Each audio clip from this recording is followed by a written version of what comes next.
Pero si ustedes tienen alguna consulta, las fechas de entrega de trabajos prácticos van a estar bien especificadas, ¿sí?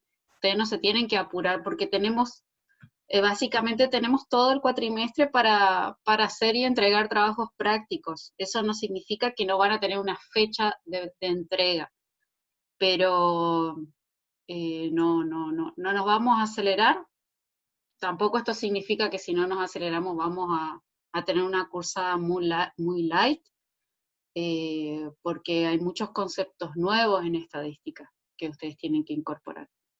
Pero yo no los voy a asustar con las fechas, sino que la presentación de los trabajos prácticos depende de la cantidad de ejercicios que son, va a rondar las 2 semanas, 3 semanas, y así despacito vamos a ir haciendo. De todas maneras, las guías de trabajos prácticos de este año van a ser, no van a ser tan complejas porque tenemos muy pocas instancias de intercambios con ustedes, ¿sí? No es lo mismo.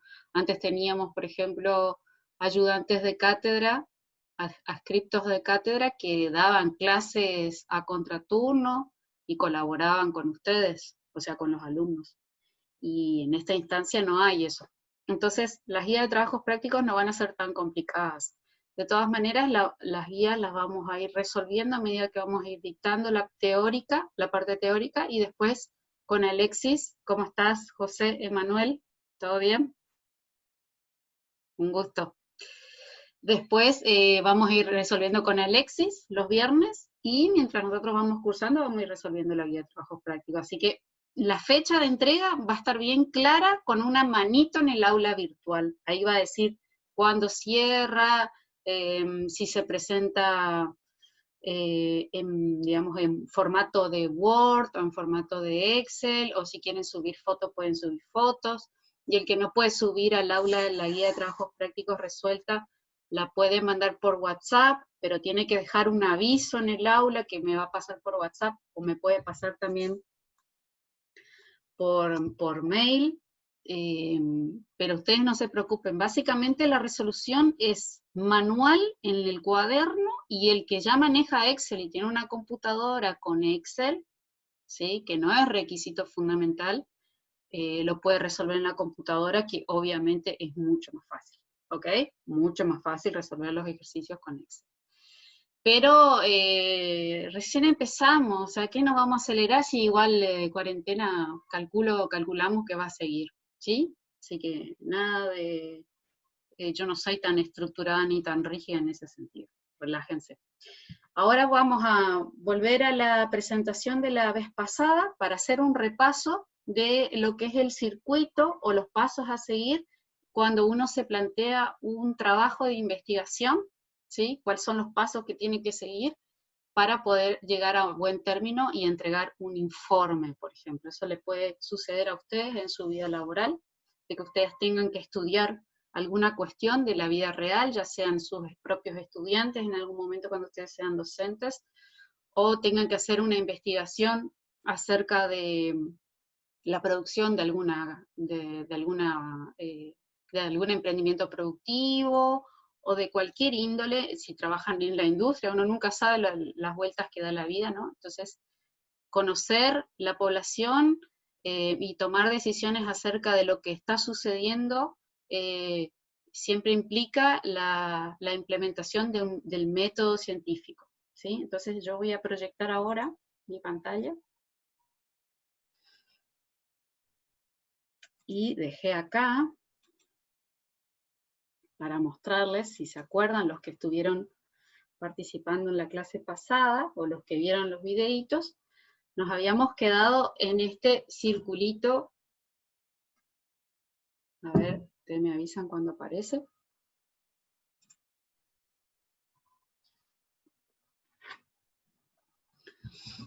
Bueno, no están. Bueno, primero, yo tengo un problema que quiero comprender, ¿sí? La comprensión o planteamiento del problema, algo que me interesa investigar, o algo que me proponen investigar, o yo tengo que hacer un diagnóstico de la situación, por ejemplo, de cómo le está yendo a los alumnos. Nosotros cada vez que terminamos la cursada, la coordinación de carrera nos pide que hagamos un diagnóstico de ustedes, de cómo fue la cursada, de cuántos aprobaron, etcétera. Entonces, bueno, nosotros nos armamos un informe, pero lo hacemos oral. Hacemos un relevamiento de cuántos de ustedes promocionaron, cuántos regularizaron, cuántos quedaron libres, cuáles son los motivos, etcétera, etcétera. Entonces, eso implica una programación, ¿sí? Una suerte de seguir una serie de pasos para justamente concluir con un análisis y un informe. Entonces, yo tengo un problema, tengo que definir los objetivos de mi investigación. ¿Cuál es mi objetivo? Bueno, entregar una planilla o entregar un informe de cómo fue la cursada en este tema, por ejemplo. Entonces me planteo, si voy más allá, ya hago un trabajo de investigación, me hago un planteo o me formulo una hipótesis. Por ejemplo, si yo tengo un yerbal y me interesaría mucho la producción orgánica, y mi yerbal tiene una producción muy baja, produce entre 5.000 y 7.000 kilos de hoja verde, y yo sé que debería estar produciendo un poquito más porque es lo que escucho de mis vecinos o es lo que en algún momento a mí me sucedió. Es un yerbal viejo, bueno, entonces, pero quiero que la producción sea orgánica, o sea, hacer una fertilización, una biofertilización con algún producto, algún té de compost, algún biol, algunas enmiendas, lo que sea. Bueno, entonces yo me formulo una afirmación y digo, porque es algo que a mí me provoca o lo que yo quiero investigar es que yo afirmo que al aplicar biofertilizante a mis plantas de hierba, voy a lograr una mayor producción o un mayor rendimiento en hoja verde, en kilos por hectárea o en toneladas por hectárea. Entonces yo afirmo, porque esa es mi hipótesis o esa es mi afirmación de partida, que yo al aplicar, entre no aplicar nada y aplicar biofertilizante, voy a tener un incremento en la producción. ¿Se entiende eso? Esa es mi hipótesis. ¿Se entienden, chicos? Eso es lo que a mí me moviliza. Y ahora yo quiero ir a probar eso. Y ahí defino mis objetivos, ¿sí? Comparar o evaluar el efecto de los biofertilizantes en la producción de yerba mate, en una plantación o en un yerbal ubicado en San Vicente, Colonia, donde sea, San Pedro, Colonia Fortaleza o en Fracrano, en donde yo tenga instalado. Entonces, bien, pero ese es mi objetivo, pero ¿cómo lo llevo a cabo? Bueno, para poder establecer un ensayo, porque eso ya es un ensayo, yo tengo que decir, bueno, voy a tener un par de parcelas que está, digamos, está compuesta por varias plantas de hierba, varias de esas parcelas, a varias de esas plantas le voy a aplicar biofertilizante y a la misma cantidad, en el mismo sitio, no le voy a aplicar biofertilizante. Entonces, bueno, aplico biofertilizante, espero un tiempo prudencial, dejo que la planta reaccione, y en cierto tiempo que pasó, voy y hago la poda, la corta de ramas, peso, y ahí, siempre teniendo mucho cuidado de no mezclar, peso las hojas que se corresponden con las plantas fertilizadas, peso las hojas que se corresponden con las plantas no fertilizadas, hago unos cálculos de estadística descriptiva que ustedes van a aprender, y ahí obtengo la información y hago un análisis. La estadística a mí me ayuda a encontrar diferencias, ¿sí? O me muestra, acá hay diferencias, sí, con la biofertilización incrementé la producción en, pónganle, 500 kilos por hectárea. ¿Esa diferencia es verdaderamente significativa? ¿Es real que la biofertilización me generó esa modificación? Sí, no. Y eso solo la estadística lo puede porque trabaja con una suerte de probabilidades de que esa diferencia sea real y que no sea debida al azar o algún factor que introdujo un ruido, porque justo yo pulvericé plantas que eran muy chicas o eran muy grandes, y así sucesivamente uno va buscando cuáles son los factores que pudieron haber afectado los resultados. Entonces, bueno, supuestamente, sí, la biofertilización provocó una mejora en la producción, un aumento en la producción, pero ahora también hay que contemplar que si yo biofertilizo y la producción no aumentó sustancialmente, quizás esa biofertilización no compense los costos de aplicación, ¿sí? Entonces, hay un montón de cosas que la estadística es simplemente una herramienta que nos ayuda a nosotros a vislumbrar, a ver lo que hay, a separar el trigo de la paja y ver si realmente algo afecta o no la situación de un tema. Medio que no quedó muy bien el cierre ahí, pero la estadística nos ayuda a ser concretos, a realizar pasos, una serie de pasos para llegar a una conclusión que nos sirva a nosotros para tomar diferentes decisiones. ¿Ok? ¿Se entendió? Y estos son todos los pasos que ya los había mostrado la vez pasada. Bueno, ahora vamos a pasar a la próxima. Ahora sí ya van a ir tomando nota de, estos son ya los temas un poco más con más carga de concepto, que después por lo general se suele tomar en los exámenes, ¿sí? Son, digamos, conceptos claves de la estadística. Bueno, estamos Alexis y yo en la clase, ahora Alexis recién se va a incorporar la próxima semana. ¿Qué temas? Estos seguimos en la unidad 1, que es la introducción a las estadísticas, a la estadística, las tablas y gráficos, y nosotros acá vamos a ver los conceptos de estadística descriptiva, estadística inferencial, vamos a conceptualizar a la población, que es una muestra, que es una unidad estadística, cuáles son los datos estadísticos, y de qué tipo son, ya sean cualitativos o cuantitativos.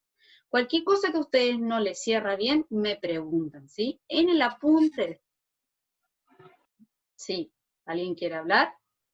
En el apunte están las definiciones, ¿sí? Quizás mucho mejor de lo que yo les pueda explicar. Y en los libros digitales que yo les pasé, esos sí que son muy lindos y la verdad que profundizan bastante y tienen todos ejemplos de la rama de ustedes, ¿sí? De la rama agropecuaria. Así que no duden en sacarse las dudas cuando algo de información estén necesitando. Bien, entonces, fíjense, la estadística se divide en dos ramas principales. Una es la estadística descriptiva, que consiste básicamente en diferentes pasos que nos ayudan a nosotros en la recolección de los datos, ¿sí? En el levantamiento de la información, en la sistematización de esa información, o sea, cómo yo ordeno toda esa información que voy a obtener y cómo yo presento o resumo toda esa cantidad de información, porque imagínense si nosotros estamos a cargo de hacer el relevamiento de la agroindustria en Misiones. Como yo tengo un montón de empresas, un montón de fábricas que producen o que elaboran productos agrícolas, productos primarios. Entonces, yo tengo que hacer el relevamiento de ese sector. ¿Cómo yo voy a planificar mi trabajo? ¿Cómo yo lo voy a ejecutar? Bueno, todo eso requiere de un trabajo exhaustivo de planificación, ¿sí? En el gabinete.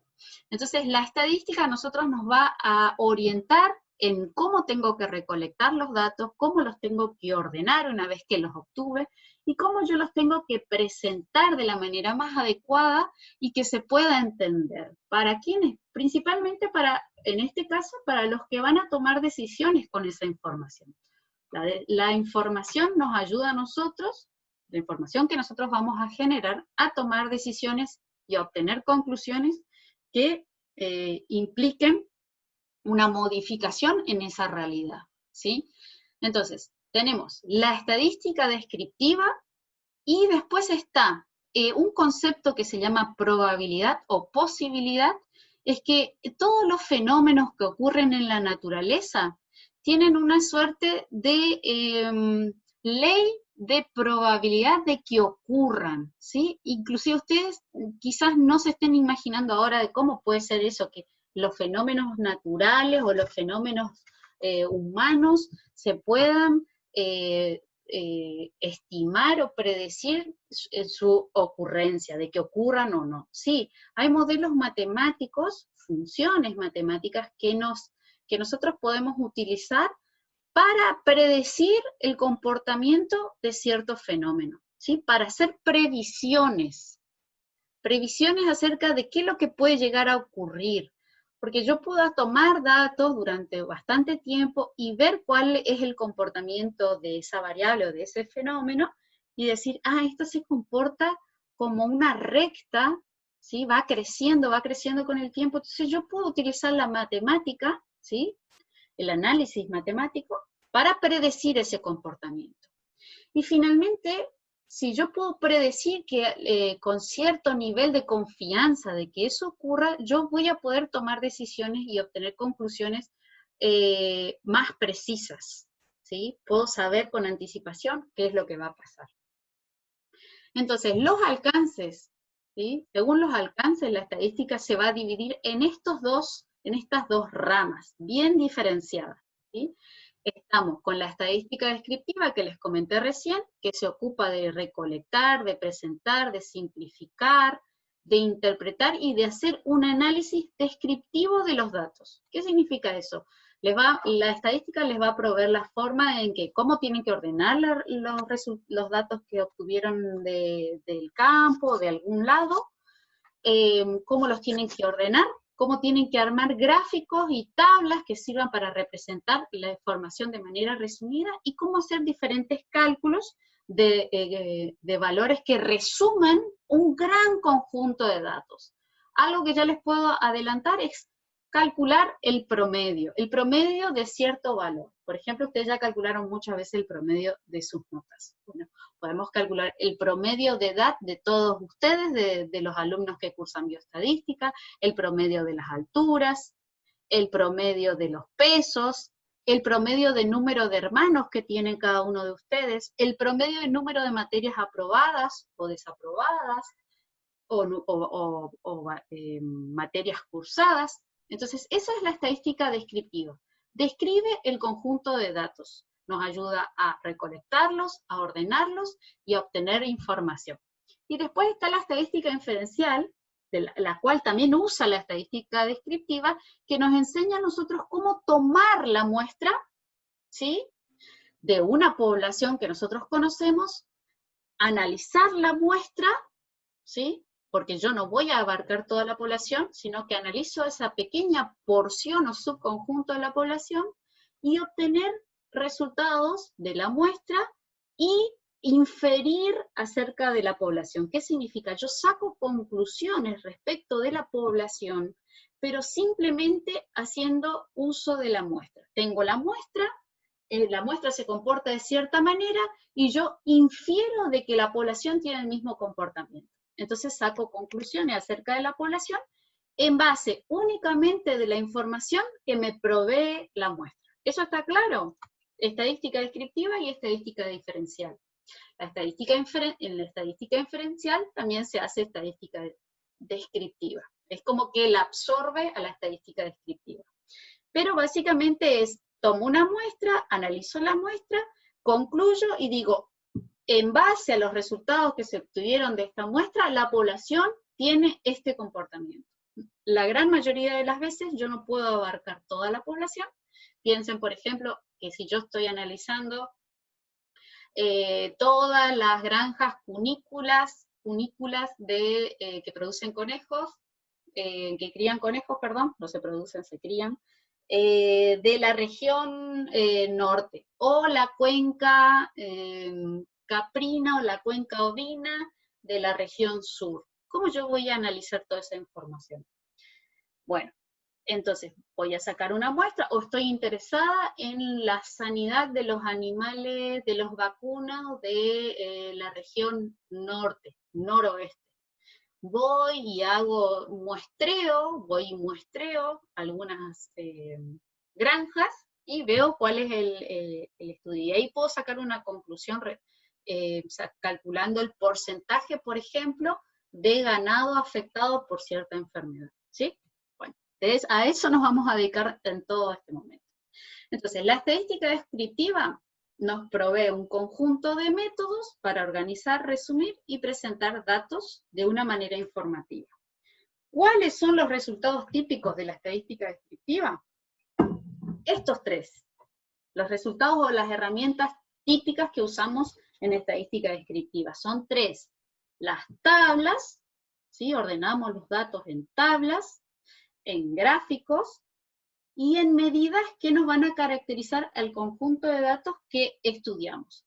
En la estadística descriptiva no importa si los datos provienen de una muestra, de un conjunto de mediciones que ya se hicieron hace mucho tiempo, o si provienen de toda la población. La estadística descriptiva solo hace tablas, gráficos y números, y hace cálculos, ¿sí? Nada más. En cambio, sí, fíjense, estos son algunas de las salidas y resultados que nosotros podríamos llegar a tener cuando hacemos estadística descriptiva. Esto parece todo una cosa de locos, pero yo calculo que todos ustedes saben leer una tabla, todos ustedes saben leer gráficos, y todos ustedes saben entender lo que es un promedio, o un porcentaje, ¿cierto? Me imagino que no estoy muy errada en ese sentido. Entonces, fíjense, observamos qué hace. La estadística nos ayuda a ver en un conjunto de datos cosas que nosotros no podemos leer de manera directa. Entonces, levantamos la información, la procesamos, la ordenamos, la procesamos y generamos los resultados que pueden ser tablas, gráficos o medidas descriptivas, ¿sí? Se observa el fenómeno, se toman los datos en planillas, ¿sí? O en diferentes medios como capturadores de datos o tablets, y después bajamos esa información en sistemas de computación, en tablas de Excel, o podemos trabajar con alguna otra herramienta, con sistemas o programas informáticos. También podemos utilizar la calculadora cuando no tenemos o no manejamos esas herramientas, y después con esos resultados que obtuvimos de los datos, porque los procesamos, hacemos tablas, gráficos y medidas para poder analizar mejor al conjunto de datos. ¿Por qué? Porque las tablas y los gráficos y las medidas descriptivas resumen en tablas, gráficos y medidas a todo el conjunto de datos, ¿ok? Y está la estadística inductiva o inferencial, que es este proceso a través del cual nosotros vamos a obtener conclusiones generales que nos permiten tomar decisiones sobre una población, pero mediante la observación de un conjunto parcial de la población que se denomina muestra. Tenemos a la población, tenemos a la muestra, que debe ser bien tomada y lograr que esa muestra sea lo más representativa posible de la población, para que las conclusiones que yo voy a sacar puedan realmente describir el comportamiento que tiene la población. ¿Ok? ¿Alguien que quiere preguntar algo? ¿Le queda bien claro la diferencia entre lo que es estadística descriptiva y estadística inferencial? ¿Todo bien por ahí? Sí, profe. Bueno, ustedes pueden parar todo el tiempo, ¿eh? Yo también me equivoco, ustedes se pueden, o sea, acá pasa, lo que pasa acá es como irse a Las Vegas. Lo que pasa en Las Vegas se queda en Las Vegas, nadie se entera, salvo que se pongan a mirar los videos que yo subo al YouTube. Así que no se preocupen por mandarse mocos, porque van a ver que yo me mando muchos mocos también. No pasa absolutamente nada. Acá aprovechen que pueden cometer todos los errores posibles, lo único que puede perjudicar es la nota.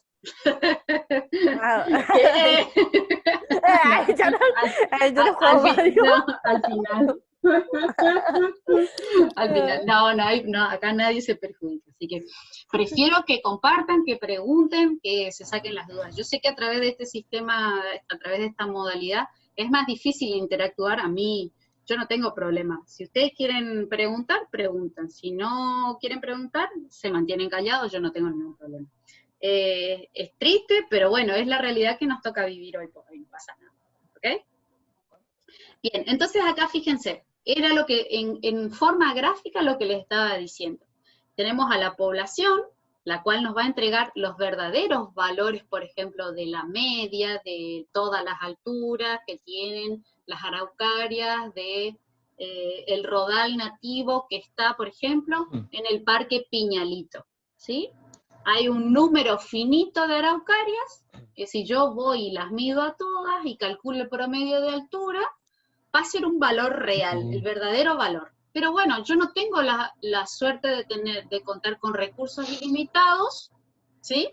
Entonces voy y saco una muestra.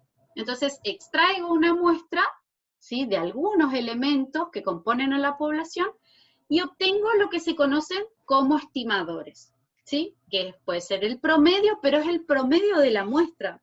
Yo asumo o infiero que si la muestra la extraje de manera adecuada, la población tiene el mismo comportamiento. Eso se llama inferencia estadística, ¿sí? Entonces, nosotros nos hacemos de la muestra para describir a la población. ¿Por qué? Porque si tendríamos recursos ilimitados, todos haríamos un censo de todas las poblaciones que a nosotros nos interesa conocer. Pero como los recursos son limitados, el tiempo es limitado, es que desarrollamos toda la teoría de muestreo.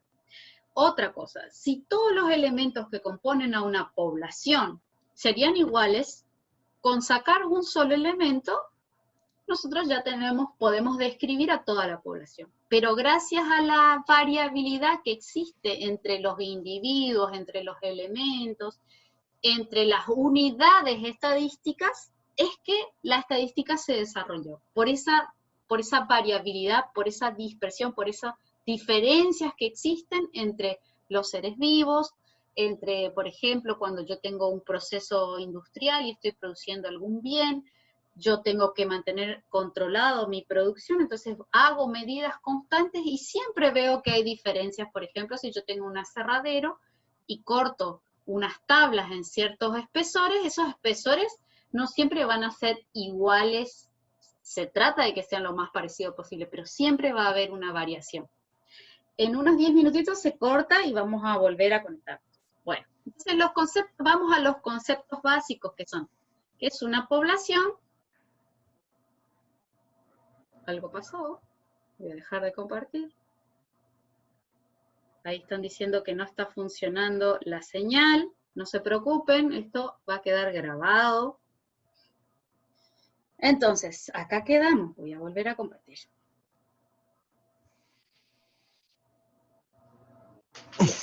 ¿Qué es población? ¿Qué es unidad estadística? ¿Y qué es muestra? Eso es lo que vamos a ver ahora. Si es que quieren. Estoy quieto. Ahí está. La población. Este es un concepto. Si pueden anotar, anoten. Es el conjunto completo, ¿sí?, de todos los individuos, los elementos. Algunas suertes son individuos que son, o sea, vivos, otros son elementos inertes, mediciones, resultados de operaciones. ¿Qué significa eso? Por ejemplo, la producción de, o el envasado de paquetes de yerba. Eso es un resultado de operación, ¿sí? El paquete envasado y sellado. Entonces, y para que pertenezcan a una población, esos elementos tienen que tener una o más características en común. ¿Qué significa eso? Si yo defino a mi población completa, yo tengo que decir, todos estos elementos pertenecen a la población de alumnos del primer año que cursan la materia bioestadística. ¿Cuál es la característica en común? Que son los alumnos que cursan el primer año la materia bioestadística, ¿sí? O, por ejemplo, el rebaño, si yo estoy analizando la producción o la ganancia de peso diario de cierta hacienda o de la hacienda de este productor, bueno, ¿quién es la población? Todas las cabezas de ganado de la hacienda tal. ¿Cuál es la característica que tienen en común? Que son de la hacienda tal, ¿sí? Son parte de la población. Entonces, la población es el conjunto completo de unidades estadísticas o de elementos o de individuos que comparten una característica, que tienen una característica en común, ¿sí? Son todos los elementos, todos los individuos que poseen una característica en común que las define, ¿sí? Bien, fíjense, tenemos algunas poblaciones que son diferentes. Algo ya estuvimos viendo, las poblaciones que son más homogéneas, las poblaciones que son más heterogéneas, hay poblaciones que son infinitamente grandes. ¿Qué significa eso? Que yo, por ejemplo, no puedo cuantificarlas de manera certera. Siempre son finitas en términos de cantidad. Por ejemplo, el agua del río Paraná. Si yo estoy analizando el nivel de contaminación del curso de agua, ¿cuál es mi población? Y es el río Paraná. ¿Y yo qué estoy midiendo? ¿Cuál es mi unidad estadística? Y son las probetas de agua que yo voy a extraer en cierto momento, en cierto lugar del río Paraná, pero yo no puedo definir de manera completa a toda la población. No sé cuánto es el volumen que fluye, y ese volumen siempre se renueva. Entonces, mi población es infinita. O, por ejemplo, estoy haciendo un estudio o analizando el nivel de contaminación del aire. ¿Cómo yo defino? Eso es una población infinitamente grande. No es finita en términos del planeta Tierra, ¿sí? Pero en términos conmensurables, no, nosotros no podemos medir eso. O, por ejemplo, si yo estoy haciendo un estudio de accidentológico de los accidentes que suceden en la ruta nacional número 14 en un mes. ¿Cuál es mi población? Y todos los autos que transitan en la ruta nacional número 14 durante un mes. ¿Y cómo los determino? Y son infinitamente una gran cantidad, porque para poder definirlos yo tendría que estar sentada durante un mes, 24/7, contando la cantidad de autos que pasan. Entonces la población ¿Y si se también... repite? ¿Eh? ¿Y si se repite? Si se repite Porque el un auto, auto puede pasar 2 veces. por supuesto. Entonces hay muchas cosas que yo tengo que definir. Y puedo considerar que mi población es infinita, ¿sí? Finita, infinita, por ejemplo, ¿cuál es la población de yaguaretés en Misiones? ¿Se sabe? Y si No. viene algún yaguareté que es de la reserva de allá de Foz de Iguazú, no hay límites. Es imposible definirla, ¿sí? La población de aves, de ponerle el zorzal de cierta región, ni siquiera de cierto pueblo se puede definir. Entonces, eso se considera una población infinita. Una población finita, enumerable, pueden ser ustedes, los alumnos que cursan el primer año. Es muy fácil de enumerar eso. Es muy fácil de obtener una lista de ustedes. Yo tengo que entrar al SIU nomás y ya está, ya los tengo. ¿Sí? Por ejemplo, ¿quiénes son los votantes activos? También puedo obtener del padrón, ¿sí? Entonces, vamos a categorizar a las poblaciones que consideramos que son finitas, que les conozco el tamaño, su tamaño. Acá la letra N mayúscula va a denotar el tamaño que tiene la población. ¿Cuántos son ustedes? ¿Cuántos chicos cursan primer año? ¿Tienen idea? ¿Cuántos se inscribieron? ¿Activos? Activo creo que 10. Creo. Ponele 20, ponele 20. 20. ¿Y Sí, cuántos por ahí. ingresaron? ¿Tienen Unos ese 60 número? y algo. ¡Ay, qué bárbaro! Bueno, yo el año pasado ingresé y había 70 y terminamos creo que 10 nomás. ¡Ay, madre santa! Peor, de mal en peor. Es que la carrera es una carrera compleja. Tiene mucha carga. Carga Sí, de si uno no le horario. mantiene al día, no da. Te No, digo por experiencia. sí, no, la universidad es muy duro, pero saben que el cerebro que desarrolla el estudiante universitario es lo más lindo que hay, es lo más grande que hay, está así de expandido. Así que agradezcan. Sí, expandir las canas que tenemos. ¿Y qué puedo decir Sí. yo? Tenés un dato. Te saca cana, ¿qué no? Pero bueno, son son privilegiados del sistema, tienen que saber eso también. Porque no cualquiera puede estudiar en la universidad, no cualquiera puede ir a estudiar a la universidad. Así que hay que valorar mucho y agradecer, bueno, y aprovechar esta oportunidad que tienen de poder formarse y de poder avanzar, porque las ciencias y lo que ustedes están estudiando es tan vasto y hay mucho conocimiento detrás. Entonces, una cosa va dando la otra y va creciendo y no termina nunca. Entonces, uno está verdaderamente en una suerte de carrera profesional, ¿sí? Eso no para más, para bien o para mal. En algún momento uno se quiere calmar y decir basta, ¿no? Pero el avance tecnológico y el avance de la ciencia es tan grande que bueno, que uno tiene que estar constantemente conectado y constantemente aprendiendo cosas nuevas. Más en las ciencias humanas que ustedes, las ciencias sociales, está evolucionando también de una manera bastante interesante. Así que aprovechemos. La estadística solo va a ser una herramienta más para interpretar la realidad y ver la realidad a través de unos ojos más racionales, ¿sí? De que hay realmente cosas que se comportan de una manera, de un patrón de comportamiento que se puede medir, ¿sí? Que se puede predecir, que se puede modelizar o utilizar modelos matemáticos para predecir, porque realmente se comporta como un modelo matemático. O sea, tiene una curva exponencial, una curva cuadrática, es increíble, pero uno dice, pero ¿cómo se pueden ordenar los elementos de esa manera? Y sí, es que la matemática es el lenguaje de la naturaleza. Entonces lo que hace la estadística es unir ambos mundos, unir la matemática, que parece tan abstracta, con la realidad y decir, la pucha, usemos la matemática porque realmente sirve para describir el comportamiento o los fenómenos que suceden en esta variable.